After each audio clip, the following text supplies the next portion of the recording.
You wanted an edge up.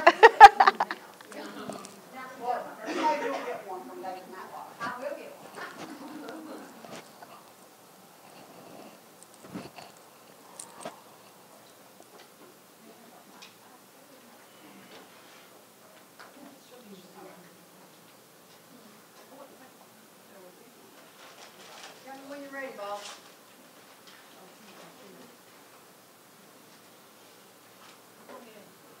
Okay, so welcome back to the New Knowledge series. We have been on sabbatical for a little while, some of it on purpose and some not so much on purpose. We had a flood in the building and we had a 30,000 square foot water problem. Water Fountain. challenge. Yes. Water fountain. The good news is we have new carpet and new paint, so hopefully you all will be more comfortable in the future. But we are thrilled today to have Mickey Barker, who I've known for quite a while, and she developed the first website that I ever owned. She's an expert in website development, and I'll let her tell you a little bit about her business when she starts. So I don't think you need to hear much from me other than we're glad to have you, and I'm going to introduce Mickey Barker. Thank you very much. I'm so happy to be here, and I'm delighted to have the opportunity to talk about something that I'm sincerely passionate about. I've got a lot of do's and don'ts in here for us to go over, and don't expect this to be the complete list. I could have made this many more again. So if you have questions during the process, please raise your hand, shout out. I love interaction. I love to get your responses and your feedback, so don't feel like you're interrupting. So since we've only got an hour and a half and I could do this all afternoon, let's get started. The first things I want to talk about are decisions that you make before you actually start working on this website. And the first one is you need to set a clear goal. You need to have clearly in mind what you expect this website to achieve for you. A lot of times people will jump into the development process and they don't really know what they want it to do, and they get halfway through the process and they find out they're going to have to go back and start and redo. So it's best to think it through in the very beginning. The most important things that you want to identify is who are you going to be reaching? Who do you want to talk to? Who is your target market? Is it the 18 to 25? Is it 25 to 40? Because you're going to address each of these market niches just a little bit differently. So you need to get that in mind. What's the purpose of this website? Are you going to be giving stuff away? Are you going to be giving information, or are you going to be selling something? Because you're going to address each of those just a little bit differently. And you need to think about your keywords in the very beginning. Because I've had people who have started their website, didn't start thinking about their keywords until it was almost finished. And you're put into a position where you just about have to go back and rewrite your text. So if you have it in mind at the beginning, then you've got that licked. And your keywords is what drives your search engine optimization, and that is the driveway to your business. If you don't think about SEO, it's like having a storefront in the middle of a field. So you got to think about that from the very beginning. You want to kind of sketch out what your sitemap is going to be, and you probably hear sitemap a lot. What sitemap is really is just your navigation. What pages do you want, and how do you want them to interact with one another? Probably the most important choice you're going to make is to choose your domain name. And a lot of people do it flippantly, and they don't give it a lot of thought. But actually, that's your street address on the web. So you need to think it through, and you need to decide exactly what's going to represent you as your address. You need to choose a domain name that's short, sweet, and to the point. Let's imagine that you're going down the street and you run into an old friend from high school and they go, "Oh, what are you doing now?" And they say, "Do you have a website?" "Yes, it's," and you start labbering off this thing, no, well, let me write it down. Well, no, you want it to be clear enough that when they go home 6 hours later and they sit down in front of their computer, they remember what you told them. So that is a good domain name. Don't make the mistake of thinking that, well, I don't find what I want right now, so I'll just get something and change it later. You don't want to do that, because Google looks at domains with longevity as being relevant and they give them a higher ranking in the Google ranks. So you need to hold on to those old domain names.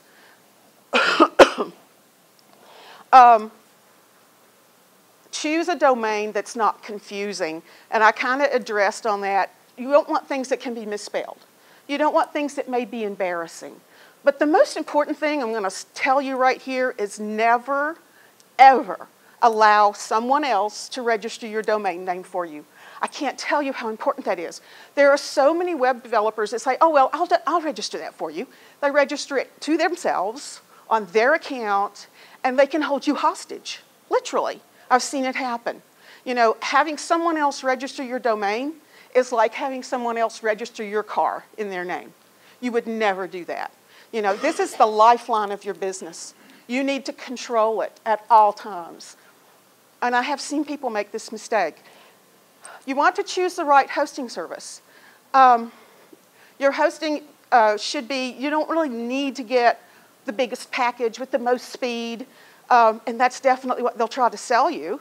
Start out with the smallest, the least expensive, and grow into it.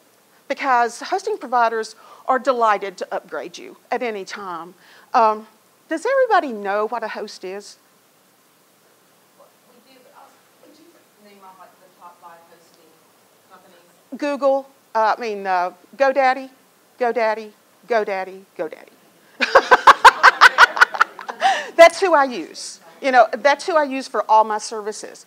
I do use those geeks locally here for my hosting, but that's because I know the guy that runs it. When I got a problem, I call him, and he takes care of it within 30 minutes.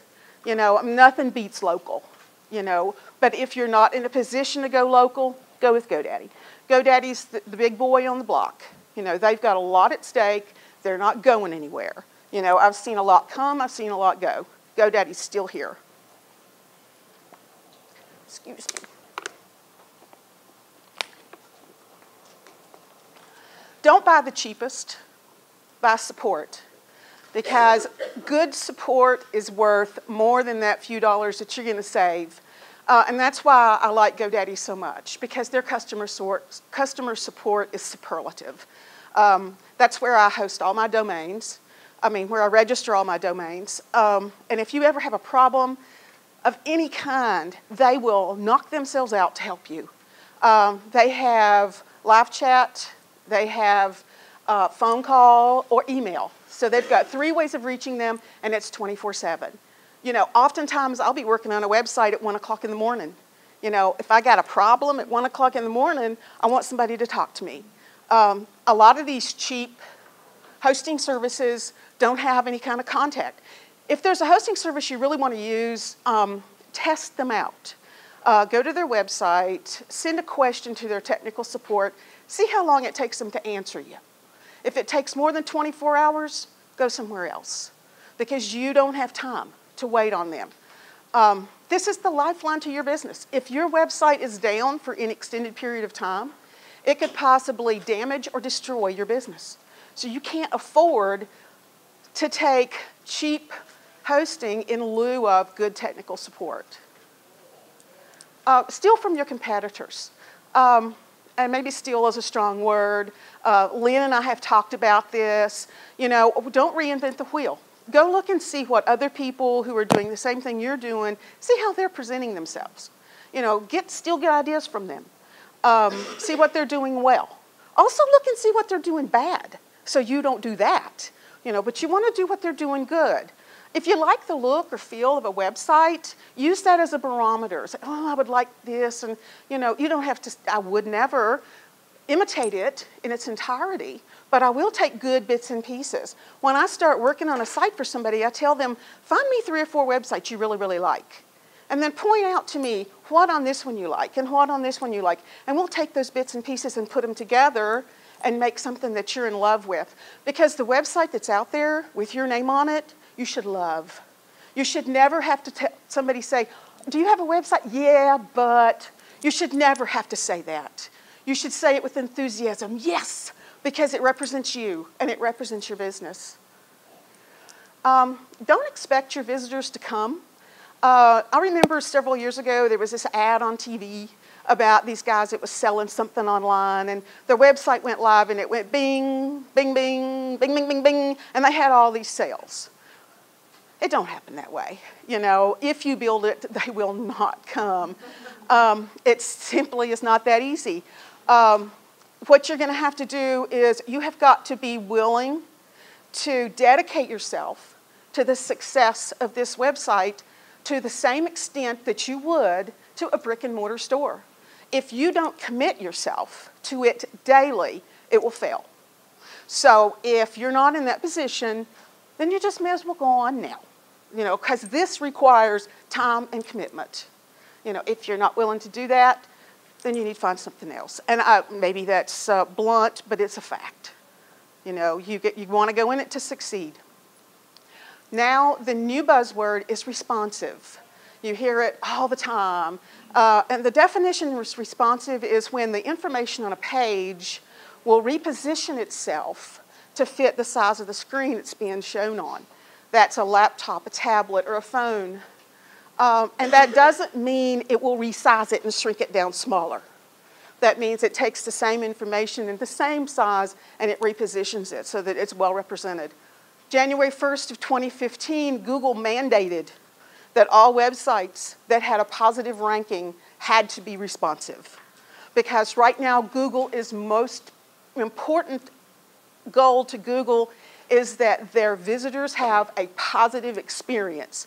If you're trying to contact a business and all you've got is your phone and you can't see the phone number because it's the size of an ant, that's not a positive experience. So Google is forcing us to make websites responsive. Quickly to explain to you how it's done is there are page breaks, and there's a page break that represents each screen size. Most often it's 3 screen sizes: laptop size, tablet size, phone size. There's a style sheet written for each one of these screen sizes. So when the website senses that its size has been narrowed, it will divert to the next style sheet that fits that size. So often you can test a website to see if it's responsive by grabbing, clicking, holding the little handle, grabbing its screen down smaller, and your information should reposition itself automatically. You know, that is a good tell of whether a website is responsive or not. A website that's not responsive is almost impossible to make responsive because of the fact that everything is repositioned and a style sheet is written. So if you don't have a responsive website, I advise that you just start over because you'll be much happier with the end result. I once said that by the year 2018, 80% of all internet access would be done on handheld devices. I kind of think that's now. But it says here that 51% of all digital media access is done on handheld. Frankly, I think that's a little higher. Now let's get into the work of how this is all done and put together. You know, those are decisions you're going to make before you start to work. These are things you're going to think about while you're working on it. Think about your color choices. I always like to choose complementary colors, and that's what this represents. Complementary colors are colors that are across from one another on the color wheel. Those are your best choices. As Lynn can attest, you know, right now he's getting a new website, and the colors that we're pointing at are the colors that we're using on his website. And it looks great, doesn't it? It does. You want to consider the emotion of your visitor. And I talked about a while ago about your market share. If they're younger, they're going to appeal to different colors than they will if they're my age. They're going to like more brighter primary colors. I like subtler, quieter colors. I can't stand all that intensity. Your colors should reinforce your brand. Branding is so important, and I'm just going to touch on this quickly because this really falls under marketing. But your website, your brochure, your business card should all look the same, so that no matter what part of your business a person is looking at, they'll know immediately who it is because you've got the same look and feel. Same with your social media, Twitter, Facebook. They should all look the same. Don't overdo it with too many colors. You know, I've seen websites that's got 7, 8, 9 different colors. They'll have different colors on every page. You know, some people like that. Personally, I don't. I like continuity. I like symmetry. I like to choose 2 colors, a main color and a pop color. That would be blue and orange. Perfect combination. Blue for your main color, orange for all your pops. Your links, for example, would be your pop color. Don't pick a background that is too busy because it will interfere with the mind conceiving what's on the web page. Your eye wants to look at the background and not at what it should be looking at. Also, if you have text laying on a color, be really cognizant of how easy that text is to read. For example, orange on blue would be really tough because for some reason it kind of moves. So you really like to keep your background where your text is either gray or white. And then you can play with your outer, but still keep it subtle. You want to keep your pages structured. Most websites are built on a grid because that's the easiest way to compile text within HTML. So you want to make sure your grids are nice and even so you don't have things up and down and cockeyed.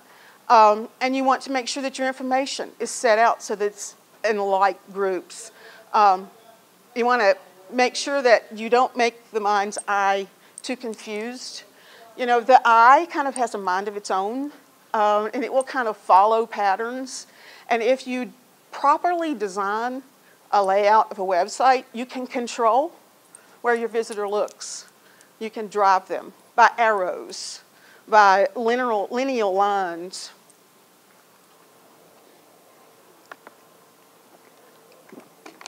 This is extremely important. You want to make it easy for your visitor to scan your pages because we're all impatient. We want to find what we're looking for right now. We don't have time to read all that. So you want to do that by utilizing headlines, subheadlines, quote blocks or drop text. And this is an example of what a block quote is. You've seen this in newspapers a lot. When you've got a long story, they want to break that story up. So they'll take a particularly compelling quote from that story and they'll put it into a block quote. I would probably make it a larger typeface than the top body type. And I would probably make it a little shorter than this. But what that does is that gives the reader a chance to read headlines and see, oh, okay, I'm interested in that. And then they'll go ahead and read. If you are forced to use a lot of text, then you want to make sure that everything is relevant. Always include your keywords in your heads and your subheads. Here again, talking about search engine optimization. That's what Google wants you to do. They want you to put your keywords in the heads and subheads, and they want them in color. Because Google will pull that out, and we'll see it, and it will read that keyword more readily than it would a keyword within the body that's in black. I used to always say, you know, your content is like a scoreboard. Your body text is like a 1-point score. Your subheads is like a 3-point score, and your headlines is like a 5-point score. You know, and that's kind of how much weight Google's going to give you when you're utilizing your keywords. And as I mentioned, if you do have to have a whole lot of written content, because there's some of you who have businesses that really require quite a bit of text, be sure and break it up. But make sure that what you're breaking it up with is relevant to what it's beside. So in other words, if you've got a paragraph that's about kayaking, for example, you know, beside of that paragraph, have a picture of somebody kayaking. Use content that has a personal touch.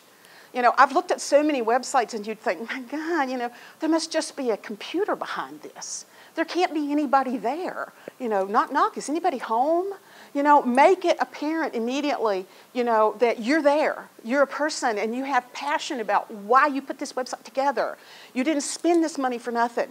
And you want to sell them on you, the person, the people behind the website.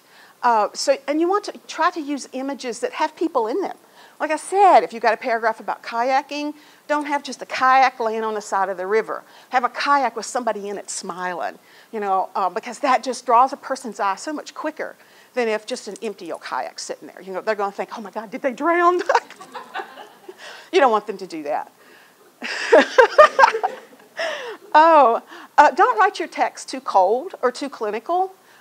We have a tendency, and I do the same thing, I'm guilty. We know what we do so well that we talk in terms that is specific to what we do. And the layperson who has no idea what you do has no idea what you're talking about. So dumb it down. Assume that the person that's reading this information knows nothing about who you are and what you do. So make it as clear and in as simple a language as you can. That is, unless you are developing a website for a specific field. Then that's a different story. But if you're writing a website for the general public and you want the general public to respond, you need to talk to the lowest common denominator. Always include testimonials when you can. All testimonials are not ideal, so cherry pick those very well, very easily. Make sure that if you use a testimonial, you can use the person's name and the name of their company.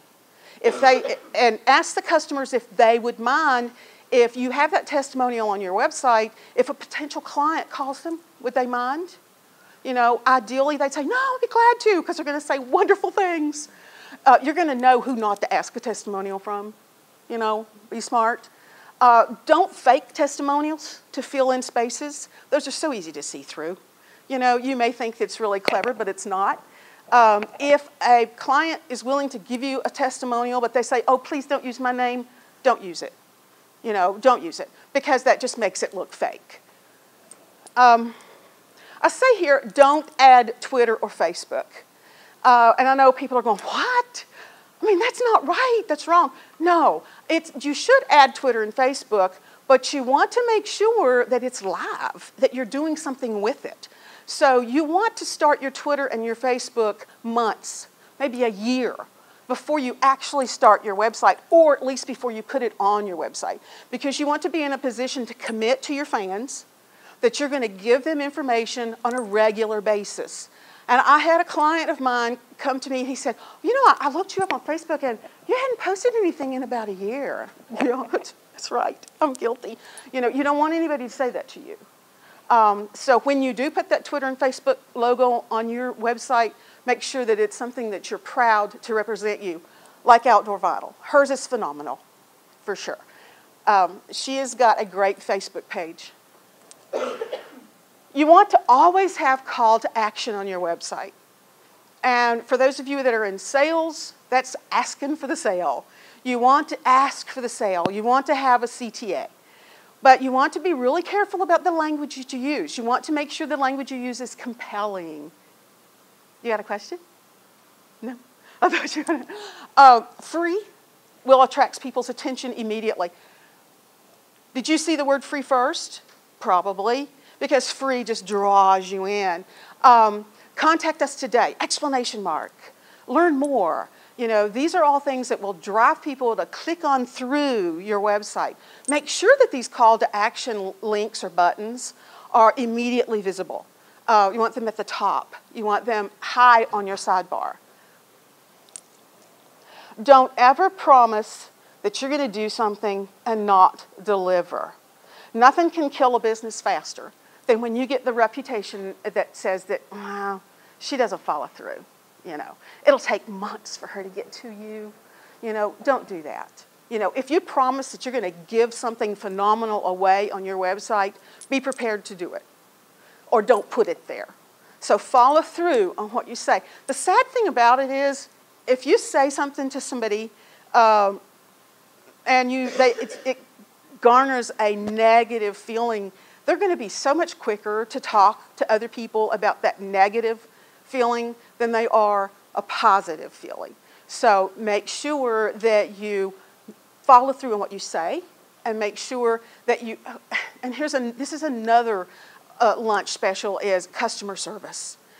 Customer service is vital, and you have got to have good customer service, and you've got to follow up on it. Keep it simple. I've already mentioned this before. I could probably mention it 2 or 3 more times. You need to keep this as simple as you can. It's a proven fact that people will not complete a form if it has more than 3 entries on it. So you want to keep your forms very, very simple, even if you use a form at all. The only reason you would use a form would be if you needed to gather information from this person. Otherwise, if all you want is an email address for a newsletter, just give them a sign-up opt-in. Not a form. You want to make sure that your content is so simple that if you set a 6-year-old child down in front of it, they could understand what you're saying. So you could use that as a test. Maybe not a 6-year-old child, but sit somebody down in front of your website that has no idea who you are and what you do, and watch over their shoulder and see how they interact with your website. See where they pause. See what they actually use to click through. This is a great test for testing the functionality of your website before you actually go live.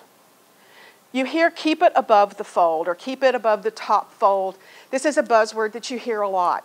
That's an old term from the newspaper days, and I'm from old newspaper. I used to work at the Herald-Courier, and the top fold is the part of that newspaper that when you look at a newspaper in a paper box, what you see is the top fold.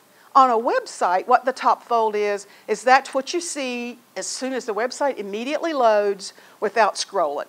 That's your top fold. You need to make sure that your most important information is visible on that top fold. Don't waste valuable real estate because your top fold is the most important real estate of your web page. So don't waste that with irrelevant information like images that don't tell your story, or like a slide that takes forever. How many of you actually watch a slide from beginning to end? None of you.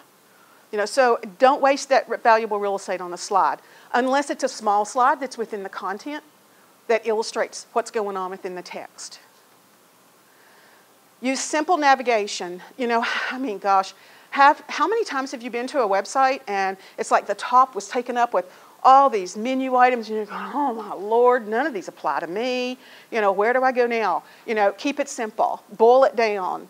Use major navigation elements that can be used to carry your visitor through to the depth of your website. Use drop-down menus as often as you can. You want to try to keep that number to 7. So if you've got a lot to say, you can use a main topic, hover over that main topic, and then what applies to that will drop down underneath, rather than trying to have it all on the top. I also like the idea of, say for example, if you have a business that addresses 3 major areas, you would develop 3 major areas on your website. And you would have a topic to take you to one of those major areas. When you click it, you would come to an introduction page, sort of like a second homepage. And then there would be a navigation on that page for the relevant information under that section. That's a good way to break your website up if you have a lot to convey and a lot to say. Don't ever make your readers search for anything. One of the things that I find to be the biggest failure of a website is that you've built your website, you've done it all right, you've got the right call to action buttons, and you've got this guy really excited and I'm going to call her right now. Where's her phone number? Oh no. By the time he's found it, his enthusiasm is gone. And you might not get that phone call. I always recommend to my clients to put their contact information at the top and bottom of every page, so that no matter where they are and no matter when the urge strikes them, your phone number's right there. Your email address is right there. So you'll get that immediate response to reply and they won't have to hunt. That's the one thing I don't like for people to hunt for. I don't want people to hunt for what they came to the website for to start with. So make sure that you have what you do very well outlined and very easy to find. And I was just trying to remember, I went to a website not too long ago. I was looking for technical support for a product that I had purchased. It wasn't there. It's like they didn't want me to help get technical support. It wasn't across the top. Okay, I looked at the bottom. It wasn't at the bottom. You know, I had to start checking and looking and hunting. By the time I found it, I was a little bit aggravated. And I might have been a lot more polite if I'd have found it right off the bat. So don't make anybody look for your information. You want to optimize your page loads. This is so important because, as I mentioned before, people are impatient. They're not going to wait on your page to load. You've seen it. It goes round and round, and we're going, oh, my God, when is this going to load? Oh, God, I got things to do. Click. You're gone. You know, so there's 3 ways you can optimize your page load. Make sure your pictures are not huge. They're as big as they need to be understood what they're conveying, and make sure they're optimized. If you don't know what optimization is, Google it. There are tons of free services online that you can optimize images online for free. So make sure all your images are optimized. Consolidate your style sheets. I mentioned a little while before about responsive web pages have 3 different style sheets for each screen break. You want all 3 of those style sheets to be in one rather than 3. Because what happens is if your browser has 3 style sheets to go hunting for, it slows it down. You want it to only have to find one. So consolidate those. You want to use hosted JavaScripts. A lot of times, sliders, galleries, navigation are driven by JavaScripts. And JavaScripts is complicated programs that people smarter than me write. But we have services like Google that serve JavaScripts on their server, like Google Fonts. So make sure that the JavaScripts that's on your website, whether you build it or not, ask who is building it for you if these are hosted JavaScripts. Because if the browser has to go hunting for a JavaScript to make this gallery work, it's going to load slow. If it's a Google JavaScript, it's going to be fed up immediately. So that's not something that will slow it down. Right here, I'm giving you a link for you to test your page load speed. Use this link, test it, see how fast it is. Sometimes it will give you things that you can check on that will speed it up. WC3 also has one that's excellent. And there's much more than just this one. You know, just Google it, page load speed test. Tons of them will come up. And each of them will deliver something different. Hey, this is a Facebook question, but I do a page for business in town, their website and their social media, and the Facebook page takes forever. Do you have any idea why that's happening? It's possible. Do you have a custom banner on your Facebook page? No, it's just a photo. But is that photo optimized? I think it is because I put it up. Well, I guess I can check, I guess. Check that, yeah. The same photo on the website and the same on the Twitter account inside. The problem is we have very little control over Facebook because it's their interface, not ours. Huh? I know that. Yeah. But the only thing that you really have control over on Facebook is your banner and your profile image. You can control those. But make sure any information you put, is it the whole page itself or is it just certain posts? And I don't remember it happening when we first set it up. It seems like it's something that has developed over time. How weird. Make sure everything you post is optimized. Because there again, you know, it has to load that image. And if it's not optimized and it's a huge file size, and if you don't understand what optimization is, what it does is you can run it through a program that, like say for example, you've got a 600 pixel wide image that's got, usually if you take it with your camera, it will have 25,000 different colors in it. And about 2,000 of those are very subtle and unrecognizable. If you run it through an optimization, it reduces the number of colors. So therefore, it reduces the size of the file. And it loads faster because it has fewer pixels to load. So that's what optimizing an image is. And as I mentioned, there's tons of ways to do it online for free. So go to Google. Ask Google. Google will take care of it for you. Don't make your pages all graphics. And this is a mistake that people used to make. I don't see it as much now as I used to. But you'll see people who will get all carried away with Photoshop and they'll go in and they'll make this beautiful page and they'll put their text in it and it's so pretty and they save it in JPEG and it's their homepage. And they're dead in the water. First, it loads slow. Second, you don't give the search engines anything to optimize because they can't optimize an image. The only thing they can optimize is written text. And if it has no written text, there's nothing to optimize, and you have no driveway to your store. It's that simple. Never use Flash. Flash are those fancy videos that these large industries used to make as their landing pages several years ago. Flash is not recognized anymore. It is very, very hard to load. It slows things down dramatically. If you really want to have a landing page that moves, use a GIF image instead of a Flash image, because GIFs are animated and they're smaller files. And don't use a graphic-based navigation, because a lot of times you'll see these and they'll have these pretty little roses as home and a daffodil as about, and don't use those because Google can't see that either. Google uses your navigation to travel through your website to index it. And if you're giving them no text navigation, it doesn't have a path to follow to your next page and then to your next page. And while I'm on this, that you'll also notice a lot of times you'll see navigation at the bottom of the page too. That's so if Google comes to the bottom, it grabs a link and it goes on and takes the next one. And it creates a loop and it navigates your page. Don't ever use music.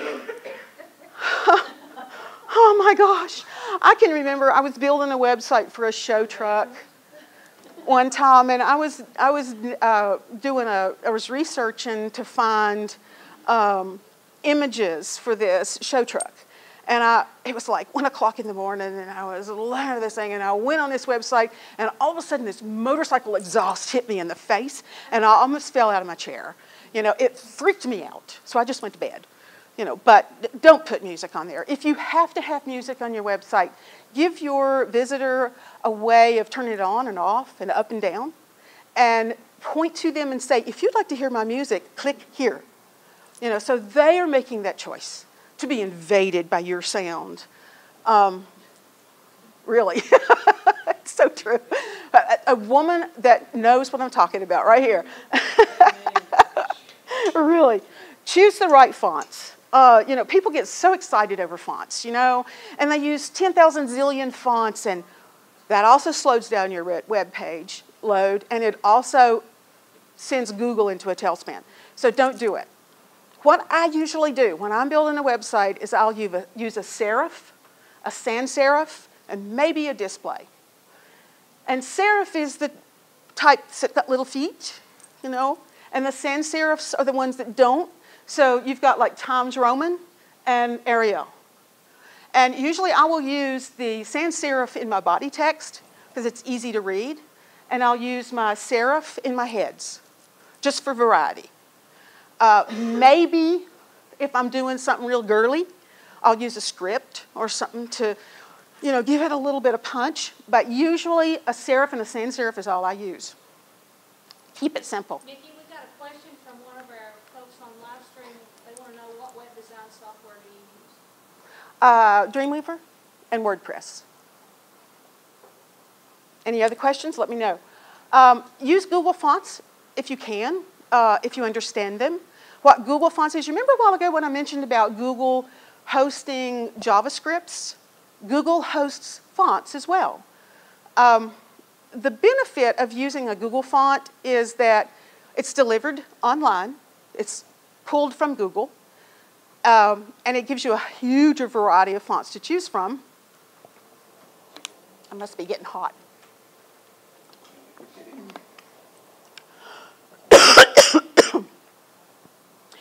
Because if you don't use Google Fonts, you are limited to the fonts that are on,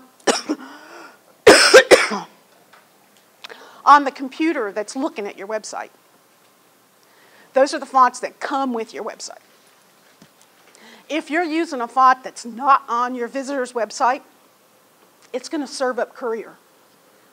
That's ugly. You want a cough drop? Yeah. Thank you. We hate Courier because it looks like a typewriter.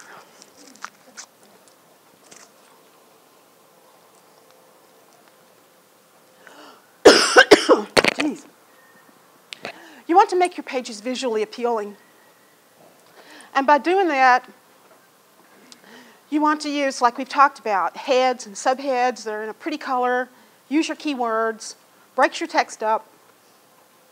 And you want to use gradients and drop shadows. And it's wonderful now because you can put gradients and drop shadows on a web page in HTML5 now. So it doesn't have to be done graphically based.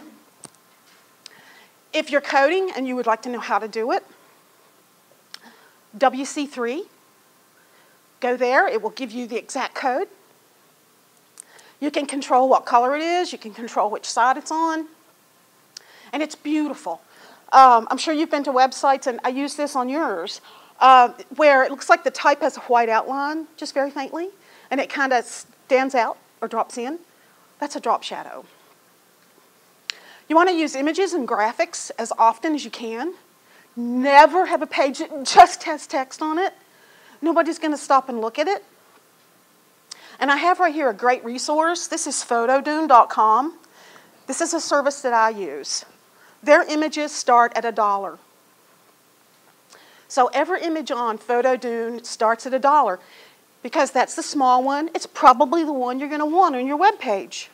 Then it goes up to $8, which is the huge one that you can use on your brochure. That's cheap. You know. Use this forever? Pardon? Oh, yeah. Might you use it Forever. Forever. And if you want to have an exclusive on that image and you don't want anybody else to use it, you can pay an exclusive fee, and it's yours for life.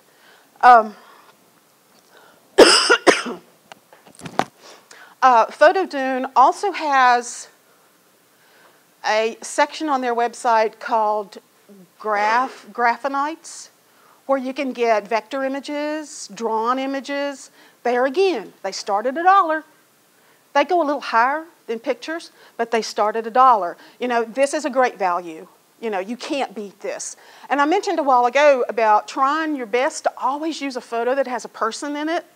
You can go to Photodune and find it for $1. They've got tens of thousands of images to choose from. You can do a Google search on technical support, and there'll be 2,000 images come up for you to choose from. You may not like one of those 2,000, but it's $1. You know, you'll find something that'll work. If you've ever looked at Getty images, they start at like $80. You know, so Photodune is a great value. Don't just throw stuff together to get this done. You know, please. If you have that mentality, pay somebody to do it for you and do it right, or don't do it, because you're wasting your time and your money. If you slap something out there that somebody is not going to utilize, read, absorb, and respond to, because that's actually your goal, is you want them to absorb what you're saying and respond to you. No one's going to sort through a bunch of junk to get to the meat and potatoes of what you are and what you're saying. So present it to them so that you know that they will absorb who you are. First and foremost, and I've talked about search engine optimization here again. I'm talking about it one more time because it is the driving force behind the success of your web page. That is, unless you don't really care if people find you randomly. If the only people that you care about finding your website are people who already know you, then that's fine. You don't have to worry about it. You know, but if you want people to find you who don't know you, you're going to have to optimize your website. So you need to target your keywords in your titles, your heads, subheads. You need also to use your keywords and alt tags on your images. And you know, sometimes you'll be on a website and you'll hover over a picture and a little balloon will open, and there'll be things that says, that's your alt tag. You know, you can utilize your alt tags by putting your keywords and key phrases in them. You've got alt tags and you've got descriptions. One is Firefox and one is Internet Explorer. Can you have too many keywords? I read somewhere you can do too many. You can over-optimize. How many should you have? Like, I might have to. Let me get this thing back online here. What's going to happen is, you see, now somebody's script just interrupted us, and that's not nice. What I do, if you've got a lot of things going on in your business, then you're going to do a page for each one. And you're going to optimize, use your keywords for each specific topic. So I think I started thinking, obviously we just do tubing and typing. Then I started, tubing in the attic, tubing in Southwest Virginia, tubing all over the world. Okay, the way you do that is in your footer, you're going to say, serving the areas of. So that'll appear on each page. You don't have to incorporate that within the text of your page. That's going to be, and you see a lot of people do that. Insurance, doctors, lawyers, that you'll see that a lot of proudly serving the areas of. Yeah, you can do that too. Does anybody know how I can get rid of this script?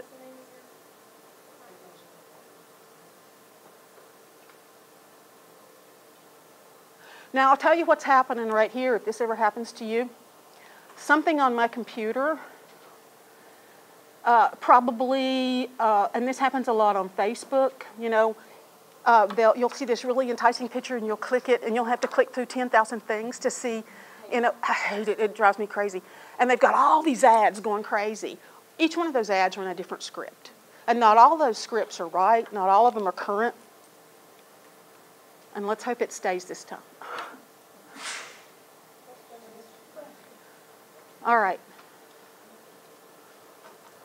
Let's move on. Maybe if I close that. I apologize for this. I apologize for getting choked. I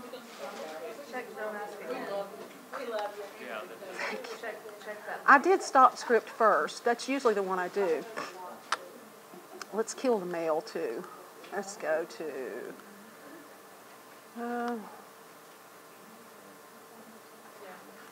bear with me, guys. So I'm going to kill it out, get rid of that, and we'll try to open a clear screen.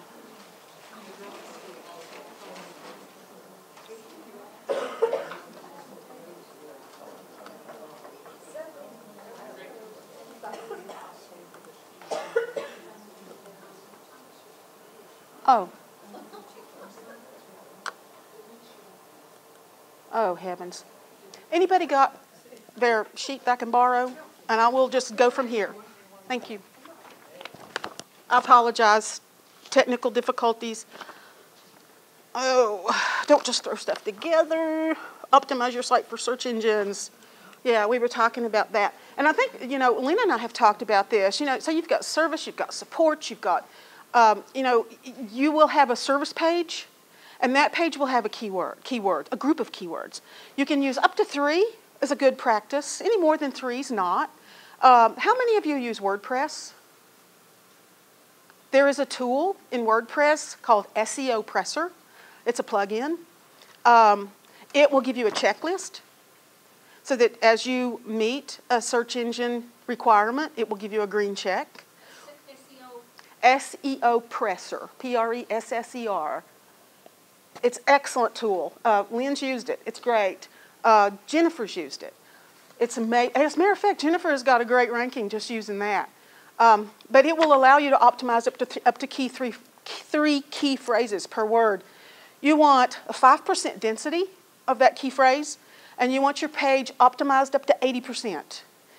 If you are over-optimized, this tool will tell you.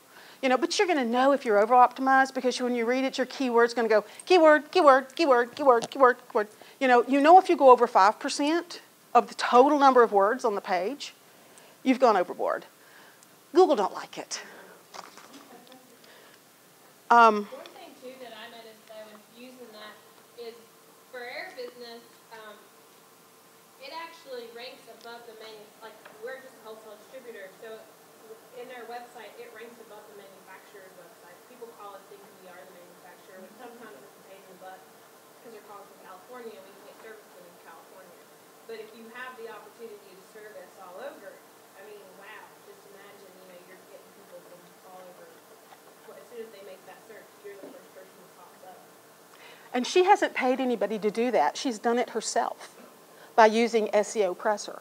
Just following the checklist, right? Yeah, and I didn't realize, too, if you go above 100%, how it's a bad thing. And it's really a pain to go in there because you're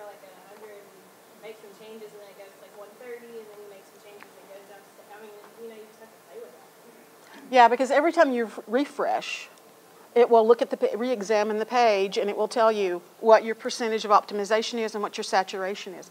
It's a cool tool. It's worth every penny.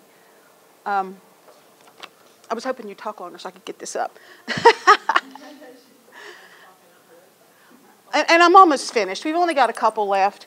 Don't ever make the mistake of thinking that the website that you have right now, that's 7, 8, 5 years old, that it's a good website, because it's not. You know, the internet and web development industry changes daily. I am constantly reading and researching on the new changes and the new things that have evolved. CSS has changed. HTML has changed. Google's rules and their algorithms, I can't say it, has changed. You know, so you have to be continuously evolving. You have to be continually updating. And, you know, the last thing that I say is, your website is never finished. Never throw up your hands and go, oh my God, I'm done. Because you're not. It's never done. You know, I tell my clients, at least add a new page once a month. Keep new information coming. Build that web page as time passes. And if you do that as a habit, you know, in a year, you know, you're going to have 12 new pages. In 2 years, you're going to have 24 new pages. You know, and if you'll do a Google search, you'll see that the guys who are usually at the top of the list are the big guys, the big businesses. And if you look at their website, they got a bunch of pages. You know, so always build, always refresh, always renew. If Google indexes your website and it's the same old thing that it was the last time, you're going to drop a notch. So you want to keep it fresh. You want to keep it new. I think that's it. Any questions? Am I out of time? Have we got time to talk? We got 10 minutes? I just think we need to have a class on it at the, like the whole semester. What a great idea. I would love it because I'm just self-taught. She taught me everything. We just sat down in the office one day and she got it together, and then I just started to build the pages. But if I actually had taken a class on it, it's taken me a long time. I mean, I just sit here and You know, most structured classes are software oriented, and then that doesn't always address everything. It would be wonderful if there were classes available that were topic oriented, that addressed more than one piece of software maybe, or good practices. It would be nice to have one where you actually started with the website throughout the semester. Yes. Something like that, and kind of narrow it down, like is it going to be Dreamweaver or WordPress, whichever one, and that would be wonderful. Yeah, it really, really For a would. small business starting out that's never designed one, would WordPress be easier than Dreamweaver and cheaper? Oh yeah, WordPress is the industry standard right now. WordPress is free. It's an open source program, so you don't have to pay for WordPress. There are thousands and thousands of free plugins that you can use in WordPress. So basically what WordPress is it's just an empty bucket. And the plugins is the different colors and varieties of stuff that you pour into that bucket to make it functional. There are also really fancy high-dollar plugins that you buy and you pay for. But WordPress it's the standard content management system. And what that means is you use WordPress to manage the content that's on your website. And WordPress will give you 100% capability of managing your website. And Jennifer can attest, you know, I basically just built her an infrastructure and gave it to her. And she has built a beautiful website. Yeah. We started out with a guy, like you hear the story all over town, where somebody gets a website designed, and then the person who designed it leaves, and they don't know how to change anything or how to get control. We had a situation at a shop in town, and I didn't know what I was doing. So I used Wix, and I know y'all know a whole lot more than that, but it was so easy. And the one thing, it may not have the flexibility of what you can do, but it is mobile friendly on any browser, any platform that I look at on that site. They rearrange that, but it all comes out, and you couldn't ask for it easier. And that's very, very similar to WordPress. Very similar. A lot of hosting services will install WordPress for you. The amount of documentation available for it is just astronomical. Do a Google on WordPress documentation and there'll be thousands of things that will come up in that search query. So you should be able to learn anything. Installing it can be just a little bit tricky, but once you get it installed, you're cooking with gas, really. Another one's similar to what you mentioned previously, and we were used to in Homefront. I tried Squarespace and I know. How long have you been on Wix? Now a couple years. Okay, good. I've taken people off of Wix before because they've had it and they've wanted something more. But I've never really talked to anybody who's had it for an extended period of time, and I just wondered how it grows with you. You have to, nothing's free. Oh, yeah. If you want to get the tacky stuff off, you got to pay like $120 a year, 2 years. But it was, we took all our photos because we got sued over a cheese picture, and all of it just sort of, they went right in. It's all been idiot-proof. That's wonderful. Yeah. So you can do it yourself. You can. Anything else? We had a request, would you consider doing a WordPress class at one of our new colleges coming up? I'd love it. Okay. I would love it. Yeah. We could install it, so I could show you how to install it. And then another question, what, have you heard of Website Tonight, and what do you think about it? Well, that's what I was asking her, and she said the golden phrase right there, nothing is free. They'll give you the bare bones, but once your needs start to escalate, then your cost will start to escalate. So that's about it. When I see these advertisements that say, we'll give you a website for free, I just cringe because I know it's not true. They can't do that. There's too much involved. So if it sounds too good to be true, it is. What is the most basic website? Is it WordPress to start with? That's the direction I'd go, yeah. Because you can start very basic with just one page. And over time, it can grow. In a year or so, you can have a nice, huge, big. You can do multiple languages, like a button for different languages? That's possible. You can get, they're called translators. You can get a translator plugin that will make that happen. Yeah. You're welcome. What are the trends with the mega menus? Do you have any feeling on them? I don't really like them because I think they're kind of confusing and they're hard to. Have you ever tried to use one and it drops down and you go, oh, there's what I want, and it disappears. Oh, there's what I want, it disappears. If they're designed properly, if the JavaScript is good and solid, then it won't do that. But I don't like them. There's other ways of doing it, and I mentioned it earlier. Break your business into sections and let each section have its own navigation. That to me is the ideal way of doing it. Hey, Nikki, any questions or suggestions for someone that's wanting to also include a merchant checkout part of their site? Any things to look out for, lessons learned that you might want to share with folks? Yes, and yes. First of all, the biggest nightmare in setting up a shopping cart is shipping. Shipping is a hair puller. Particularly if you're trying to ship by weight or volume, because that way each sale is going to be different. The cheap open source shopping carts don't really address that very well. I always recommend using WooCommerce. WooCommerce is an open source, WOO. WooCommerce is open source, WOO, WooCommerce. It's open source, but it's like WordPress. It's got lots of plugins available. So you can get plugins for just about every shipping and paying feature that you can imagine. Some are free, some are not. And I iterate here, you get what you pay for. So if you go with the freebies, you're going to probably be pulling out your hair. If you pay for one, you've got technical support. So I will usually buy them just so I got somebody to help me.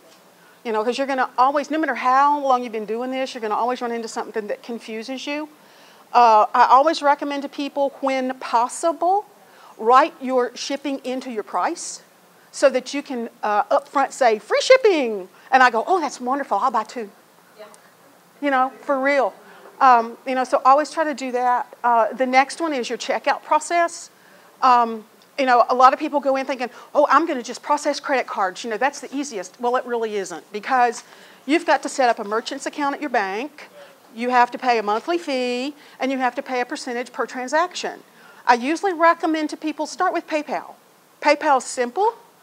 They've got all kinds of support for you to help you learn how to use it.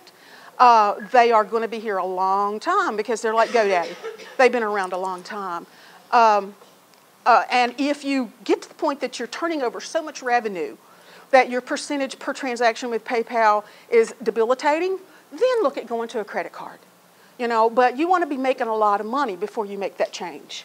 But I like PayPal. And the community college, we started partnering on some of these so that we could hear some of those ideas and know what you're looking for and address some of those with some additional classes. We do have some online options that are already out there that you can take, but if that's not an option for you, we'll work with, Mickey and I have talked before in Smith County, we'll work with you about doing some classes. So we'll work with putting on a class, a non-credit, simple web design, class, and we'll shoot the information out to you, but Mickey and I can get together. Be great. Anything else? No? You already helped me with something very basic. I looked on my website, because we were talking. I have a phone number at the top of each page. Duh. Yes. And when you put that phone number on there, make sure it's a hot link. That way, if somebody has pulled you up on their phone, they tap the number, it'll dial it. And that's kind of like setting up an href. Instead of it's like an H call. If you'll Google W3C, it will give you the code. All you do is copy it, paste it, and put your phone number in it. What can I say? Up a creek without paddle. I do want to mention, excuse me, could we, if you all, it'd be nice, we've got a speaker here who's given her time, so if you need to whisper, that's great. But, we need to give her. I was going to say, though, next month we're sitting down to start planning our next New Knowledge series. And your feedback on that sheet of paper there, the evaluation, is critical to us because we want that. They're all on the table where you can scan the QR code. And if there's something that we've had in the past you want us to bring back, Burning up, girl. Sorry. we're doing these for you all. So that's supposed for you all on live stream. Send us a note and tell us what you want to hear. It's terrible. So, Mickey will be available in a few minutes. We apologize for the air conditioning. Apparently, we just discovered that the chiller must have been hit with lightning on Monday evening when we had the storm. So we're just having so much fun in this building. But we're getting there. Mickey will be available to discuss, and you can give her your card or she'll give you hers. She's been a wonderful partner for us, and we certainly appreciate all of her efforts. You're welcome. Happy to do it. On March the 30th, we have cybersecurity. Here, hopefully we'll have air conditioning by then. On April the 6th, we're going to talk about marketing through community involvement, and that'll be with Michelle Goodman, and she's got somebody, I think, from a nonprofit that she works with that is going to be talking about how you can market through community involvement. On April the 13th, we have our own Sandy Ratliff doing iPad for Business. If you have not seen this class, and Sandy updates on a regular basis, this is very important for your business operations these days. So, thank you so much. Thank you. And I loved thank it. you all for coming, and hope to see you again in a week, 2 weeks. Thanks.